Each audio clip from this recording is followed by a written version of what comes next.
I approached this from my personal story, which is that I was finding it very difficult to actually collateralize my own personal investment in arbitrage funds and allow the bank to give me leveraged exposure to those arbitrage funds. The exact trade that I spoke about before with the S&P 500, I was trying to do with crypto arbitrage funds, regulated products. And so what I soon came to realize was that the world of tokenization and modular lending actually in DeFi were creating the conditions to allow for what might look like alternative asset financing on chain.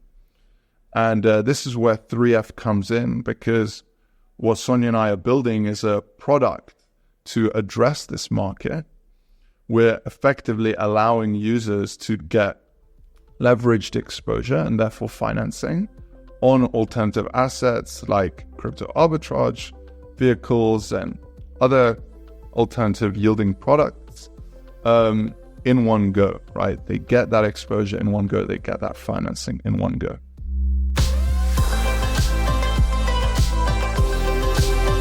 Welcome to the Edge Podcast. I'm DeFi Dad here with Nomadic. Today's show features a new protocol delivering a leveraged yield called 3F. This is a protocol that I think represents multiple themes that we've covered on the podcast. One of them is the convergence of DeFi and TradFi. Another one is tokenized liquid funds. And then the third is looping. And I think one of the things you'll notice from this is the backgrounds of Romeo and Sonya perfectly tie into what they're building now with 3F. Sonya worked at Steakhouse Financial, and then Romeo worked with one of the biggest on-chain asset managers in the space, Abraxas Capital. We're basically running an Athena-style basis trade all the way back since, I think, 2018. The key to understanding 3F is the access that they have available. This isn't about just integrating different DeFi protocols. There are relationships when it comes to the way they facilitate these bridge loans to create these leveraged yield positions. I think it's really important to understand that, plus the access to these liquid yield funds. The net result of what they're building is that on-chain investors are going to be able to permissionlessly get exposure to leveraged yields. Romeo gets into this a bit. He's basically a practitioner that's just building tools that he wished existed. It's kind of a classic case of a founder setting out to just build something that they need. So before we get started, just a quick reminder, you can subscribe at the-edge.xyz. That's the best place to subscribe to the Edge newsletter and to get real-time notifications for the Edge podcast anytime we release a new episode. You can also check out our link tree at edge_pod. That's the best place to subscribe to the Edge podcast on Spotify, Apple Podcasts, or YouTube. And then one last shout out to all of our sponsors that make the Edge podcast and the Edge newsletter possible. Sponsors like TOROS Finance and REDSTONE. Otherwise, we hope you enjoy the episode. Grow wealth exponentially. With TOROS leveraged tokens, when the market moves in your favor, your gains become parabolic. They're built to ride trends, auto-compounding profits. With TOROS, it's simple. Pick a vault, deposit, and your exposure is multiplied, maintained, and protected automatically against liquidations. TOROS reduces risk and keeps you in the market ready for the rebound.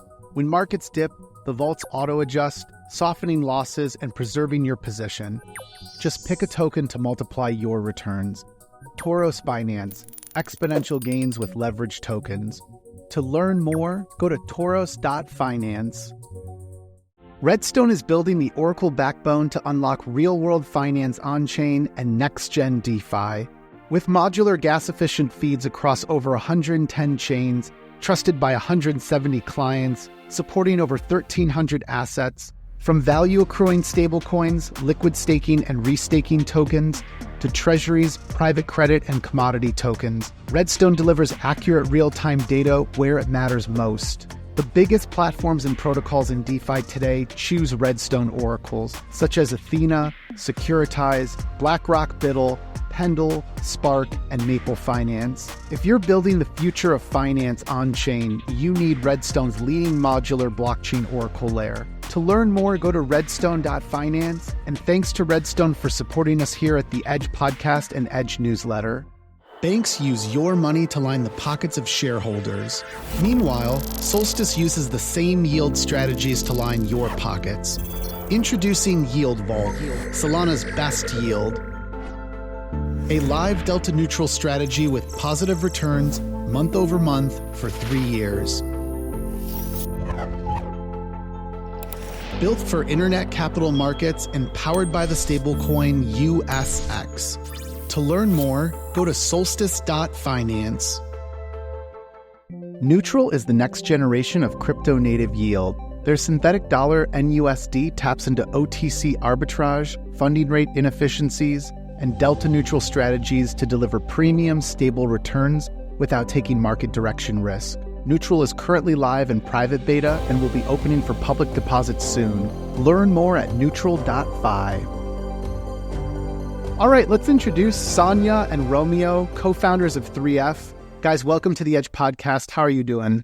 Good. How are you? Very good. Why don't you tell us more about what were you working on previously, all the things you did at Steakhouse Finance? Would love to understand all the cool things you've worked on in the space. Yeah, sure. So first of all, thanks for having me. And so Steakhouse, which was my former employer, I worked there for 2 years from 2023 till 25, where I've just offboarded back in July.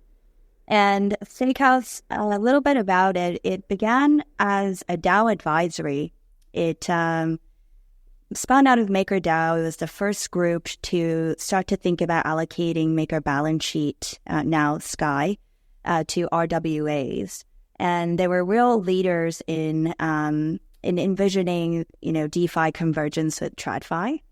And this was quite a topical time because this was when, the bear market hit after FTX had gone bust and DeFi yields were much lower than treasury yields. So quite a topical thing to try and optimize yields for Maker balance sheet using tokenized treasuries. So that's sort of how it all began.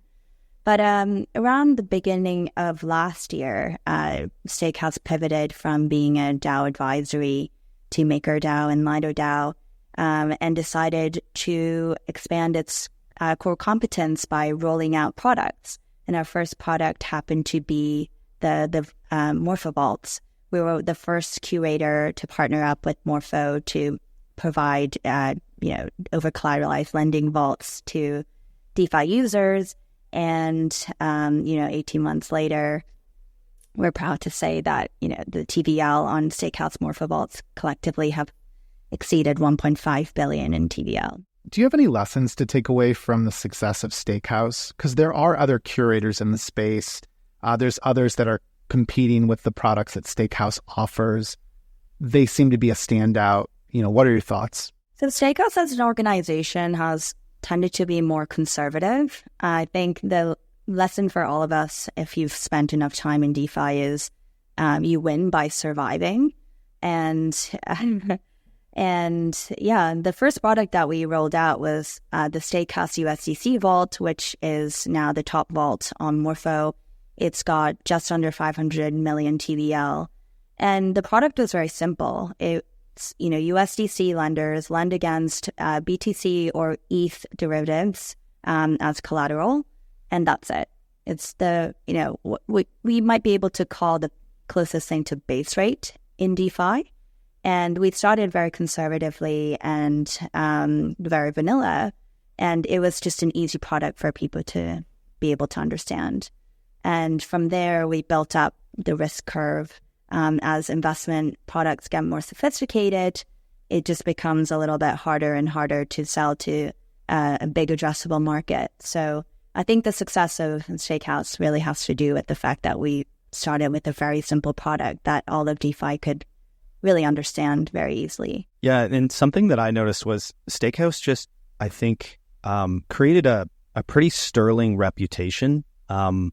in maybe even a short time. I mean, I know there's roots in Maker, but I think maybe, is it Seb, I want to say, or who's one of the... Yeah, Sebastian. Yeah, that's it. Yeah, he was just writing some really good blogs, and you could just see like the thoughtfulness that was going into everything that he was doing. So that was like one of my takeaways was like, wow, people finally know what they're doing in DeFi. Like, we're finally getting some pretty good actors in the space, which was nice. I want to pivot a bit because we've got Romeo here as well, and Sonya, you told us a cool story, just like how you met Romeo. Maybe you can just kind of give us that again, because it was pretty interesting. Yeah, it's a little bit embarrassing for me because I've been called a bit stalkerish, but I can elaborate here. So when Steakhouse was advising Lido, we wanted to understand who the largest stakeholders and token holders were in our ecosystem. So Steakhouse is really known for its Dune dashboards, and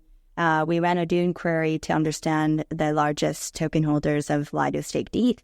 And at the time, Abraxas, the Delta Neutral hedge fund where Romeo used to work at, appeared as one of the largest tagged wallets. I think they had, a few hundred million, and that's a really large single holder. And I had no idea who Abraxas was, so I made it my life mission that week to track down, people from Abraxas. And on the other side was Romeo, who I connected with on Telegram and just had a random outreach. So the official tagline is Romeo and I met onchain, and it, is kind of the next iteration of like meeting someone online. Yeah, it's a lovely story. I mean, it's nerdy, but I love it. It's pure DeFi. It's like a nerdy crypto Tinder, basically. Yeah. Well, okay, Romeo, this is a good segue here. So tell us a bit about Abraxas capital management then, and maybe how you got started there and a bit of your journey there. Sure. So Abraxas launched its crypto strategy in 2018, doing cross-market arbitrage on C5 venues. And I joined actually whilst I was at university in 2021 in the summer. I didn't know much about finance, have to be honest, but I was incredibly passionate about DeFi. And I joined the team expecting to see how the amazing, ARBs across SushiSwap and Uniswap and Kyber were happening. But to my surprise, the fund was only doing C5 arbitrage. So I joined the team and actually after a few months launched the DeFi strategy within the fund. And over my tenure there of 4 years until June of this year, I was incorporated into the portfolio management desk, and there was about a team of 8 or 9 of us managing what is now 3 funds with, I think, 4 billion they've reached to as of late. So awesome, really awesome company, doing amazing things, all within the Delta Neutral space. And yeah, that's the story. That's a very modest story, by the way. So just to show Abraxas' track record a little bit more, they've been around since 2018. And this is all the stuff that I'm like going through real time, trying to figure out who Abraxas is, right? When I saw them on the Lido cap table. So they've been going since 2018 in the USD share class, not a single negative month. So month after month, they're, gaining positive, basis trades, and annual volatility of less than 5%. And guess what their annualized return has been since inception? 20%. So for those in TradFi, if you know the concept of Sharpe ratio, which is basically your return, divided by some notion of standard deviation or variability of returns, then the product is arguably one of the highest Sharpe ratio products in the world, to my mind. I think for listeners who are, just hearing about this and hearing us explain this, in my view, it was Abraxas was doing something similar to an Athena style trade well before Athena, and I guess just not tokenizing it into, a synthetic dollar, keeping it more in like a fund. But those returns are incredible. Obviously, like if you can stack 20% yield over, since 2018, just absolutely phenomenal return. So yeah, anything more that you can share? Any more takeaways, maybe even from the DeFi side, once you kind of came in and brought things a bit more on chain, Romeo? Sure. So up until I joined, they were doing centralized arbitrage, things like, spot arbitrage, basis trades, both on the perpetuals as well as term futures on the CME. And they were starting to emerge, some term futures on centralized exchanges like Binance and OKX and Deribit as well, and stablecoin arbitrage. But when we launched the DeFi strategy in 2021, I'm sure you can remember, yields were just basically like exploding out of this world. And you could get things like 30% yield on DAI, USDC, USDT pools on Curve.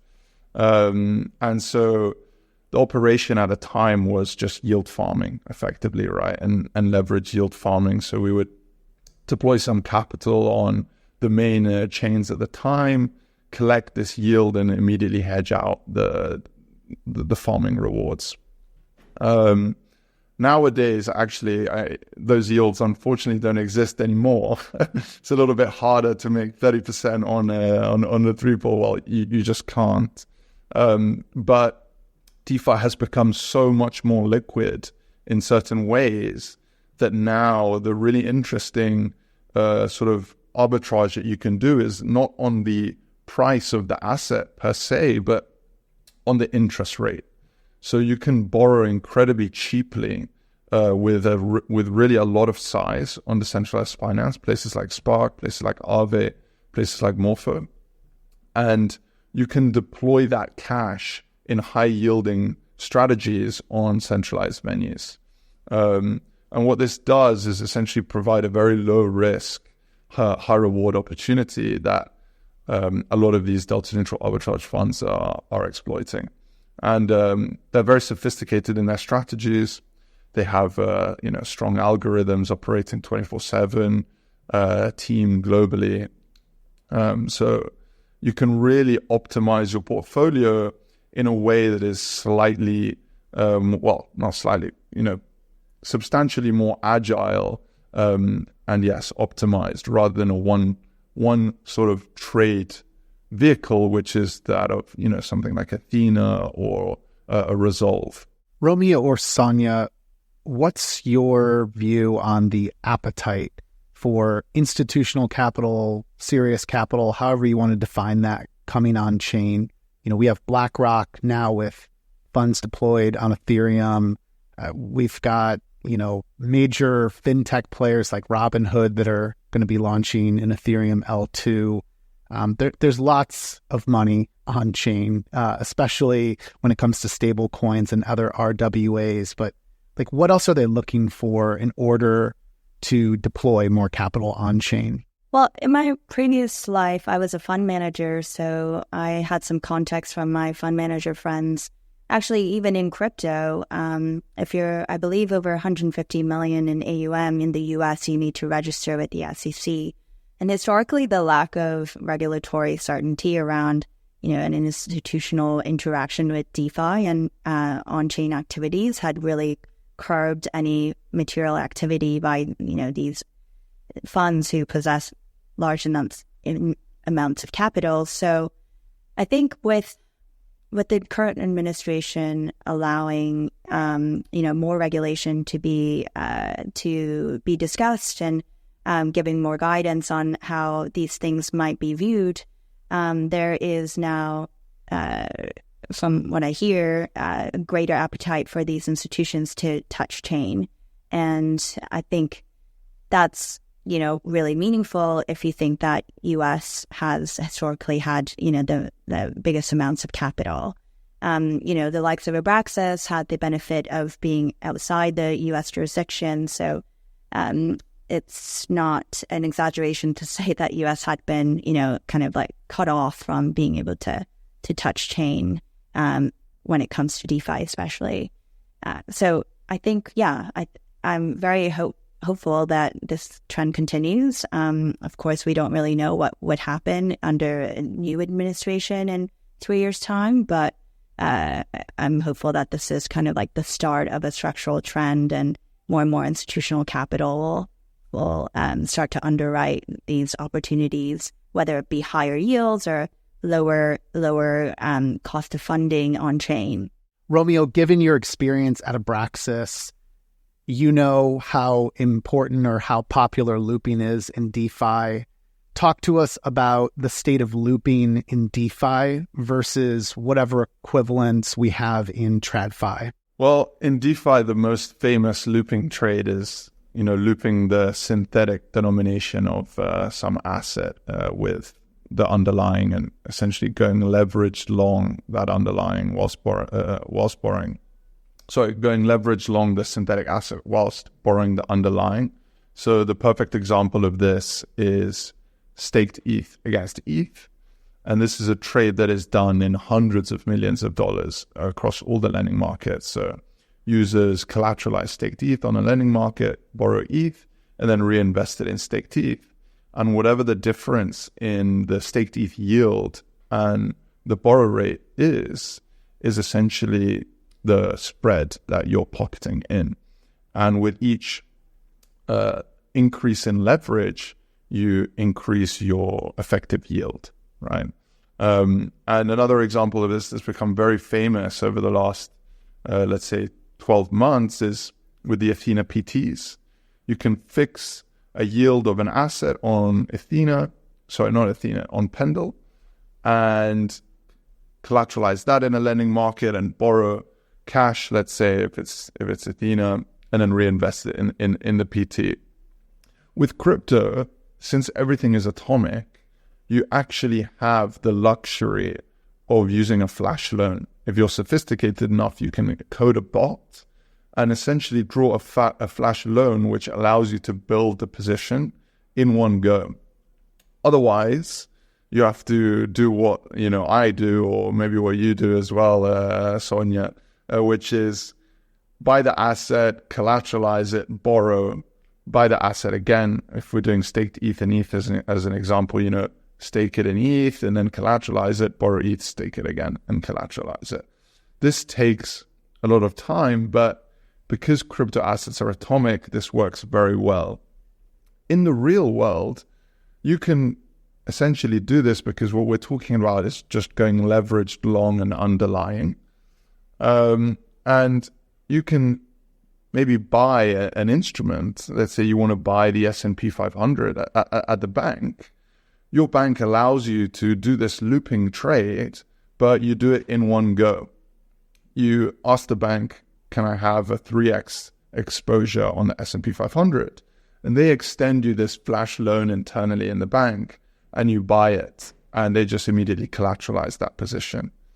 This is not the same with alternative assets, or all alternative assets. Banks often have difficulty extending this facility. And alternative assets like RWAs on-chain cannot be flash loaned because they're non-atomic. They don't have instant liquidity or a secondary market where you can buy it. And so users are forced to recursively loop that RWA. And this is what we'll get into. I think the biggest problem with RWAs in lending right now is the problem of recursive looping. Because if you have a vehicle that takes 1 month to allow you to subscribe or unwind, or even just daily, but that settlement happens a day later, it can take you months or years to build a leveraged looped position, and months and years to unwind of that leveraged loop position, which is a terrible UX problem. And our thesis at 3F is that this is actually the biggest blocker for RWAs currently, and effectively matching the demand for leveraged exposure to these RWAs on-chain. This episode is brought to you by Mantle, pioneering a revolutionary new category called blockchain for banking by bridging TradFi and Web3 into one unified stack. With on-chain transactions, TradFi rail compatibility, and integrated DeFi features, Mantle is reshaping how financial services work. Their flagship app UR lets users hold fiat and crypto all in one Swiss-backed account, making real-world finance usable on-chain. To learn more, go to ur.app and follow mantle_official on Twitter. Katana is an opinionated blockchain. Its opinion is that for DeFi adoption, there are two key things we need: deep liquidity and high yield. To learn more, go to katana.network.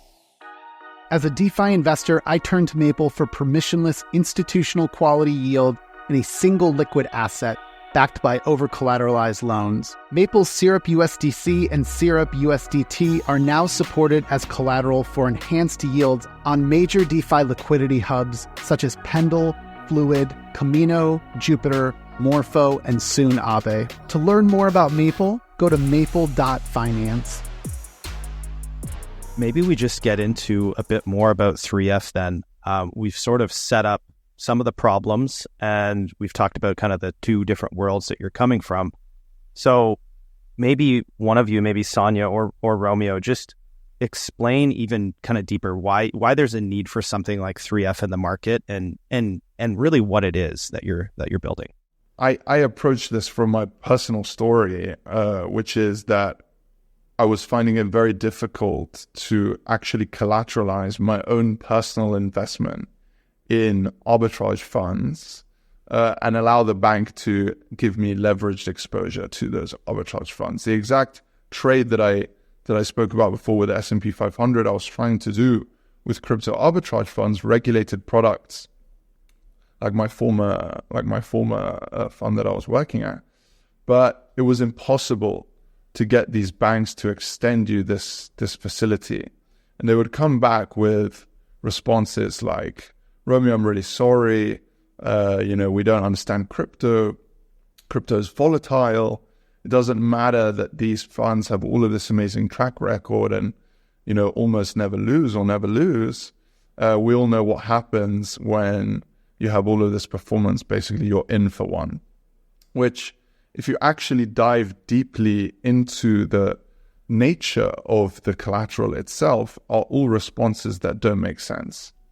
And so what I soon came to realize was that alternative assets as a whole, so things like hedge funds or private credit or private equity, any alternative asset, it was really difficult to get appropriate financing on that asset in the real world. So at your bank or some centralized lender. And the reason ultimately is due to the centralization of this servicing, because the bank acts both, as the custodian, but also the lender and the liquidator. And banks are not very agile, but also maybe have some regulatory restrictions in certain things that they can do. And so what I soon came to realize was that the world of tokenization and modular lending, actually, in DeFi, were creating the conditions to allow for what might look like alternative asset financing on chain. And this is where 3F comes in, because what Sonya and I are building is a product to address this market. We're effectively allowing users to get leveraged exposure and therefore financing on alternative assets like crypto arbitrage vehicles and other alternative yielding products in one go, right? They get that exposure in one go. They get that financing in one go. I think my firsthand experience with holding Athena SUSDE and using that as leverage and looping it, my experience, my understanding, and I think where the disconnect is with these different liquid funds that, are not tokenized, that people want access to, and they want to be able to amplify those returns. The issue that you're calling out is, one, there's a manual process to getting exposure to those funds. Two, they're not tokenized. So I can't just take a representation of my position and then borrow against it on chain. And three, everything I just mentioned creates a challenge, a hurdle to me getting leveraged exposure. If I do it the way that Romeo mentioned doing this with some of his portfolio, it's going to take me potentially months, maybe even years to build up a position. because I'm like borrowing money from the bank and then going back to the fund and depositing more money and so forth. Am I getting all of that? Is this like the reality of an investor today who wants leveraged, amplified, looped exposure to a delta neutral fund like Abraxas? In the real world, it's not possible, unfortunately. Which is even worse. Even if you wanted to recursively loop it with your bank, they just don't let you. So the only way that we can do so, at least currently, is on-chain, is through DeFi primitives, because we can circumvent these banks. And if we bring enough stakeholders together, we can essentially build the system needed to facilitate the service that you require. In this case, it's getting leveraged exposure on some yielding product. I mean, just to give a little bit more context as to where we are in the real world today, we had the pleasure of meeting a friend who worked at the debt desk at one of the largest banks in the US. And they would lend, to the likes of Blackstone or Citadel, these like large investment managers who, kind of want to do the off-chain version of what 3F is enabling the users to do. And first of all, this bank, average check size is 250 million. So they're only interfacing with large clients, not like small fry like you and me or Romeo. And secondly, they won't even lend against IBIT, the BlackRock iShares Bitcoin ETF. So, if they're not lending against IBIT, if that's not allowed as collateral from their clients, then there's no way that, for instance, the Abraxas tokenized fund or some, crypto delta neutral fund can be admitted as collateral by these banks. So, as Romeo said, the market does not exist, even though there's these, long tail of holders of awesome investment products who would love to free up, some financing options against that collateral. On the on-chain side, we actually have the opposite problem. There's lots of lenders, lots of liquidity that's looking to earn yield, because stable coins grew, to be a big market cap. And of course, all of this, USDC and USDT is looking for yield. But the yield sources that we've got are very limited. I think Athena was one of the big innovators here, trying to port over the basis trade to on-chain seekers of yield. But beyond that, we've yet to really explore the different possibilities of where the stable coins, I don't know what the latest figure is, say, 250 billion of cumulative stable coins smitten on-chain could park to earn yield. So 3F is all about, bridging the two worlds of, on-chain stablecoin holders who want juicier yield than, say, just over collateralized lending or even Athena. And then on the other side, these amazing funds and fund managers who are able to generate yield, but their LPs or holders of that vehicle cannot release financing against that underlying collateral. Yeah, this is really starting to hit and connect more for me. So, what Romeo talked about earlier, you can't just do this off-chain in the off-chain world. You can't just do this in the fully on-chain world as it stands today. You literally need to bridge these worlds together. To me, this tokenization element is the most immediate hurdle. And I'm curious which funds are making this decision to be this early trailblazer and saying, hey, let's tokenize because we see a huge opportunity in DeFi. Like, who are these funds? What are the archetype of these funds that are trying to be early to this this kind of gold rush on chain? Over the last 6 months or so, you've seen the emergence of these arbitrage funds looking for a way to essentially have a tokenized representation of their strategies on chain. And this has primarily occurred through Midas and super stakes. And this unlocks a lot of value because it brings, what is off-chain onto the blockchain in a composable way, which you can integrate into all the beautiful lending protocols that essentially create the value in the system. And we expect that a lot more of the funds that are doing similar things to the ones that have already sort of come into the space are going to follow.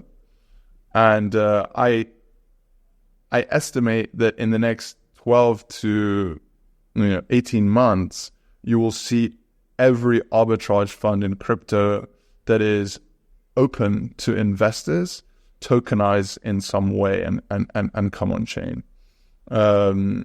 Ultimately, what they're realizing is that DeFi is one of the most powerful distribution channels for their strategy. Due to essentially demand for leveraged access, these strategies can scale from tens of millions to hundreds of millions in AUM in a very, very short time. The MF1 fund on Minus from Bolsonaro, I think, scaled to 150 million just in a few months. And this is not something that's very usual in the off-chain world, and proves the power and potential of on-chain distribution. What I am yet to see in the space, other than with the USCC fund actually from Superstate, is I think a true tokenization of the underlying vehicles, rather than having a tokenized note in the way that I think Midas have been doing. I think the most powerful and pure thing to do is tokenize the underlying shares of the real fund. And I think this is the direction that we'll be going in. And I expect that the next funds that do come on chain will look to really bring their pure representation onto DeFi. And I think this is a pretty interesting, it seems like a minute point, but it's actually a very important point. If you look at how DeFi functions and all the different stakeholders that are required to, for instance, allow leverage on these types of collateral, then we need to bootstrap a healthy ecosystem of liquidators.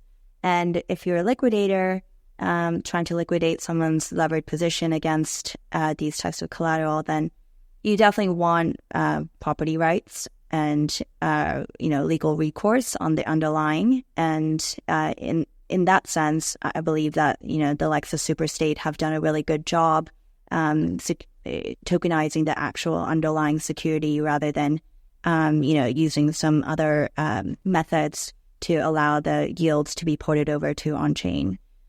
If you think about the premium, the liquidation premium that the liquidators need, that's minimized by the ability to, recoup the underlying shares that you've actually been able to liquidate and possess.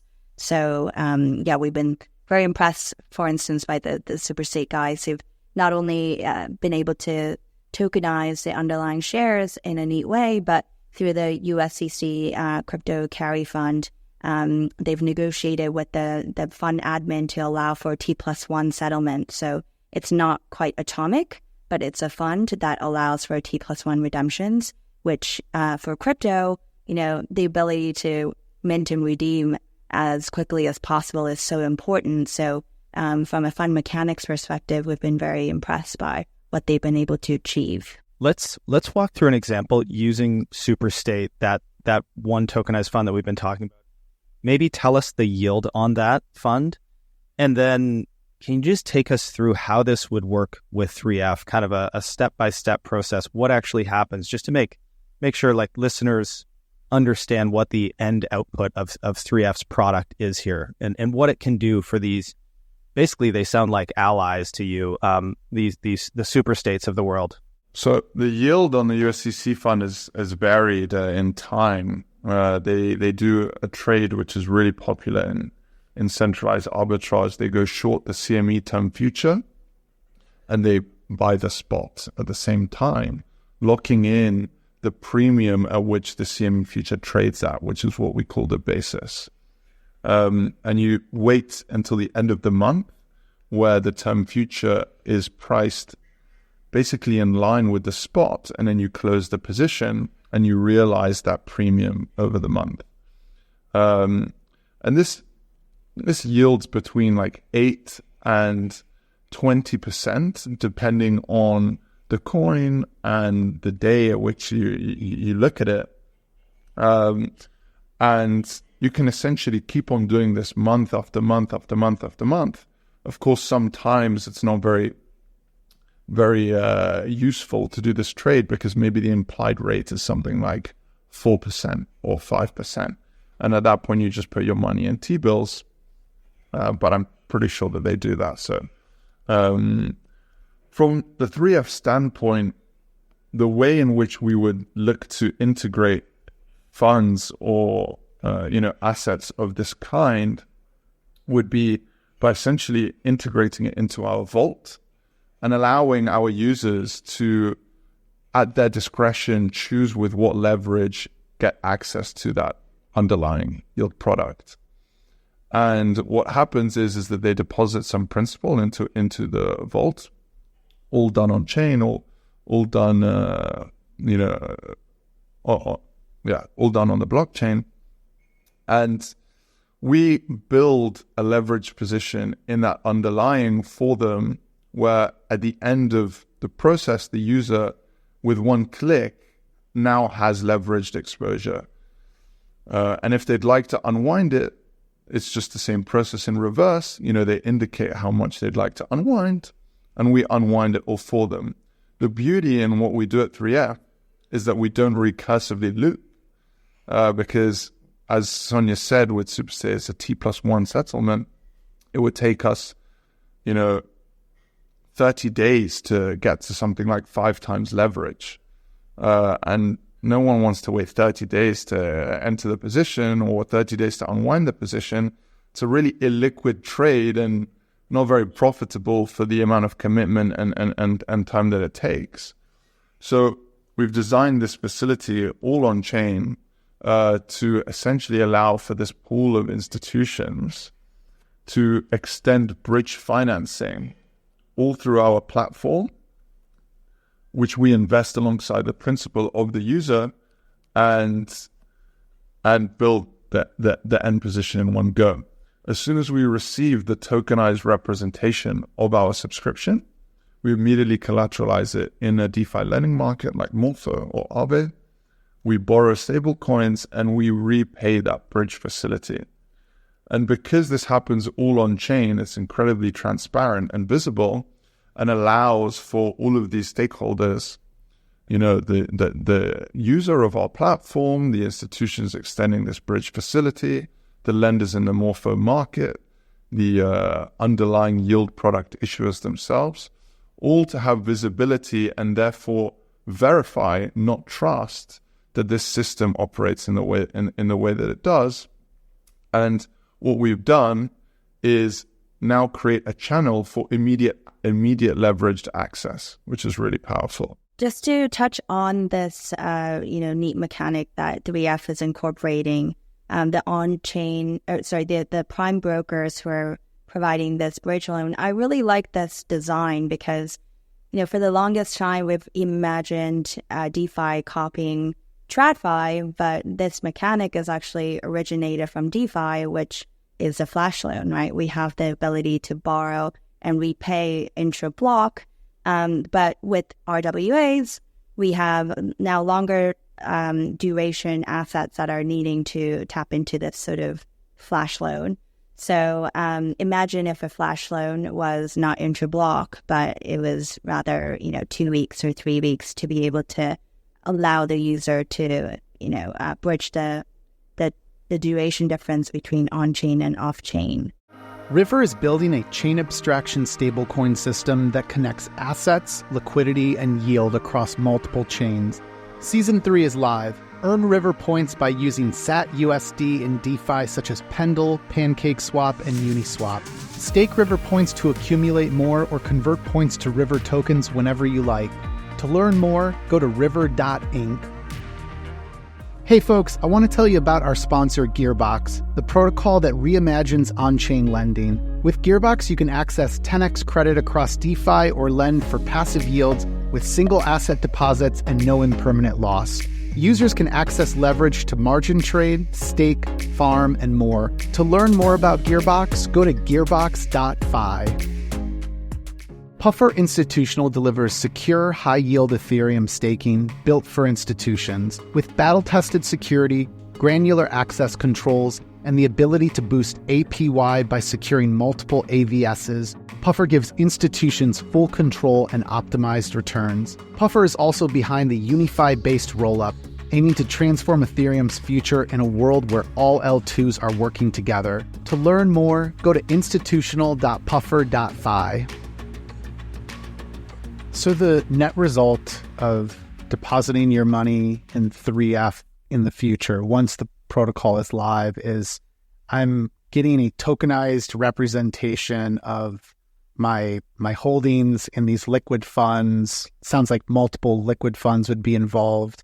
And I end up with like a 5x leverage looped type position. So what is the estimated APY? Are you comfortable to give any forecast of what we might expect? We know as investment professionals, you should never give an investment yield forecast or return forecast, but it's really up to you, and your risk appetite. Our thesis at 3F is that not all assets employ the most optimal amount of risk for every user. Every user should be able to express his or her own preference for leverage. So the 3F vaults will allow for this exactly. So DeFi dad, if you are, a pretty degen DeFi dad and want to lever up on the, USCC superset USCC fund by 20x, then perhaps you should be able to do that. And our protocol, generally would allow for people to be able to express their preference for leverage. We do have a responsibility of course, working with risk creators on Morpho, for instance, to parameterize each collateral in such a way that the lenders against that asset won't, incur bad debt, or at least the risk of bad debt would be minimized by the well-functioning of the ecosystem, including, as mentioned, a healthy network of liquidators. But we believe that, within USCC, if they do employ leverage, it's not necessarily the optimal amount of leverage for everyone because everybody has a different risk tolerance and risk appetite. So it's really up to the users of 3F whether they want to go 2x leverage or 20x leverage on their asset or collateral of their choice. So this is not a one-size-fits-all single token like what we have with SUSDE. That trade is all automated and everyone's holding the same exposure. They can choose to go loop that exposure if they want themselves. In this case, when we get onto the 3F front end, we are opting to potentially loop that yield and hold 2x exposure, let's say, or you gave the example, maybe 20x.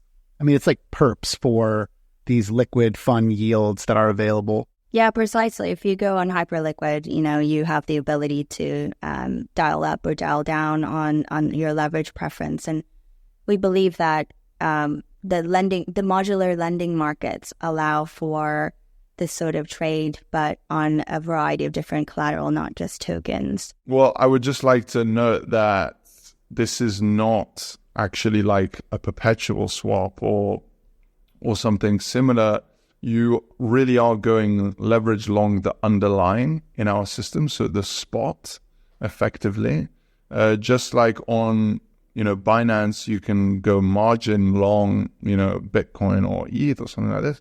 This is effectively what we're allowing you to do, but instead of the underlying being a crypto asset like Bitcoin or Ethereum, it's a yielding product, an alternative asset, something that doesn't have instant liquidity. And you asked about the what sort of yields users can get earlier. So just to make that a little bit more constructive, without predicting future performance.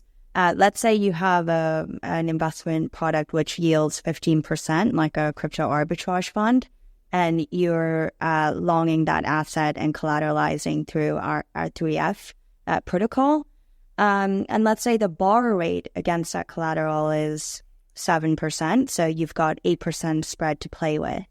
Let's say you lever it up 5x, then the math would suggest that you can get real yields, and these are real yields with no token incentives above 40%. So we feel that through our protocol and what we enable our users to do, we can deliver the highest DeFi yields on chain without any token incentives or any funny business. And that's, the kind of the most compelling opportunity for us to target slightly higher risk seekers on DeFi. I think when it comes to over-collateralized lending, we've, as an industry, worked really hard to solidify, the key players here who have been tested through multiple cycles and liquidations.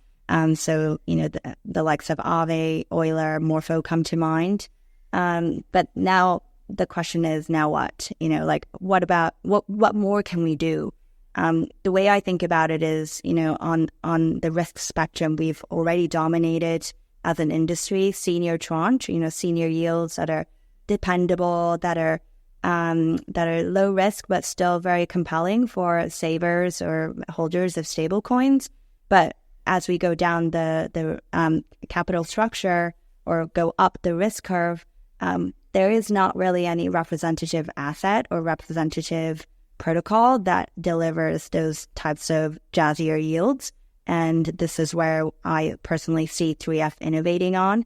And the design space is very open, and we're very excited to be releasing our product in the next few months for the higher yield seekers in DeFi. Just kind of curious if this is more for, RWA-like products, or can you take a product that just already exists on chain, for example, a yield-bearing stablecoin, maybe it's netting between 10 and 15%.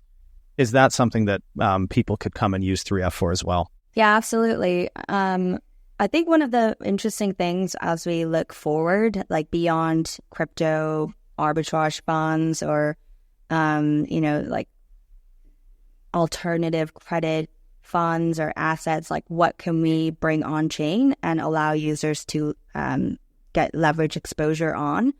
One of the things that was suggested to me by an interested VC was, what about infrastructure and energy?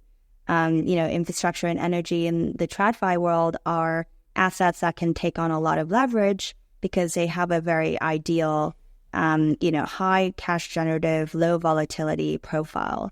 So anything that, has, for instance, 15 to 20% quite stable cash flow generation profile, we want to incorporate into 3F. And without naming any names, or, in the last few months, really interesting crypto native projects that have been funded to bring these assets and cash flows on chain. So we're also in the early stages of discussing potential collaboration between these infrastructure and energy projects, which, to DeFi users will be music to their ears. Guys, I think this is a great place for us to start to wrap up. So I want to remind our listeners that they can learn more about 3F by going to 3f.xyz. They should follow 3F Labs on X, follow Sonya Sun Kim on X, that's her personal handle, and then follow Romeo at 3F_Romeo.